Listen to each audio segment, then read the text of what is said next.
Sterlite ஆலையை மூட மாசு கட்டுப்பாட்டு வாரியம் விதித்த உத்தரவுக்கு இடைக்கால தடை விதிக்க முடியாது என பசுமை தீர்ப்பாயம் உத்தரவிட்டுள்ளது.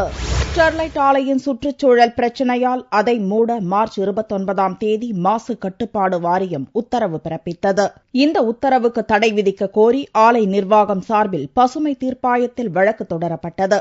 இவ்வழக்கு பசுமை தீர்ப்பாய நீதிபதி சொக்கலிங்கம் மற்றும் தீர்ப்பாய உறுப்பினர் நாகேந்திரன் முன்பு செவ்வாயன்று விசாரணைக்கு வந்தது. அப்போது மதிமுக பொதுச் செயலாளர் வைகோ ஆஜராகி தன்னையும் இவ்வழக்கில் மனுதாரராக சேர்க்க மனு அளித்தார். இதை ஏற்றுக்கொண்ட பசுமை தீர்ப்பாயம் வழக்கில் புதிய மனுதாரர் சேர்க்கப்பட்டுள்ள நிலையில் ஸ்டெர்லைட் ஆலைக்கு எதிராக மாசு கட்டுப்பாட்டு வாரியம் விதித்த உத்தரவுக்கு இடைக்கால தடை விதிக்க முடியாது என்றும் வரும் 12ஆம் தேதி வைகோ மற்றும் மாவட்ட நிர்வாகம் விரிவான பதில் தாக்கல் செய்யவும் உத்தரவிட்டது. ஸ்டெர்லைட் ஆலையை மூடச் சொல்லி தமிழ்நாடு மாசு கட்டுப்பாட்டு வாரியம் மார்ச் 29ஆம் தேதி ஆணை பிறப்பித்து விட்டது. அந்த ஆணையை எதிர்த்து இந்த பசுமை தீர்ப்பாயத்தில் ஸ்டெர்லைட் ஆலை நிர்வாகம் மனு தொடுத்திருக்கிறது.